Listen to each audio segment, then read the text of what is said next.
Maar we huren alweer muziek op ons afkomen. Muziek van Joekskapel Nuat. Oftewel, sorry, even hoesten. Niet hem aan te huren, wil ik zeggen, Sjaak. Ja, zeker dat. Af en toe denk ik dat van Diggen ook, maar... Dat is heel fijn. Joekskapel Nuat ontstaan in het verleden uit handbalvereniging L'Oréal.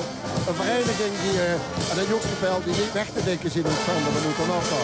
En als we gaan kijken wat die kapel allemaal doet, in het verleden nappen ze op de grond. En nu tegenwoordig het route getoerd op de Steinsport. Zeg gewoon dat dit jaar de tweede editie doen, hè? Vastelovers maandag en dinsdag de echte strootvastelover op de Steinstoot. Ze gaan boven bij die ramen staan en dan treuten die van de ene kant naar de andere kant naar elkaar. En vandaar wordt de route getoerd. Wie luisteren naar?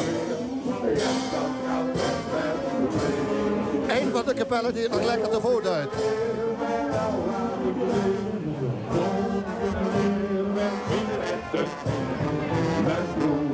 Met op de bas Alprins Lucas.